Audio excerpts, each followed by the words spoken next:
இந்த வீடியோ பார்க்கணும்னா லைக் பண்ணுங்க, கமெண்ட் பண்ணுங்க, ஷேர் பண்ணுங்க, சப்ஸ்கிரைப் பண்ணுங்க, மறக்காம பெல் ஐகானை கிளிக் பண்ணுங்க. ஓகே, வாங்க வீடியோக்குள்ள போலாம். ஃப்ரெண்ட்ஸ், இது எங்க கார் பார்க்கிங் இடத்துல கட்டின ஹவுஸ்.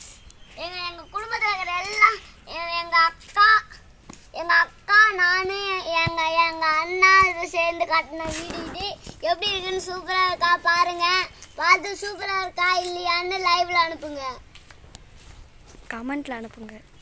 நான் பார்த்து போயிட்டு வா. ஹாய் சொல்லுங்க. ஹாய், ஏ ஹாய் கட்றா. இது மறக்காம லைக் பண்ணுங்க டாடி மம்மி சொல்லு. மறக்காம லைக்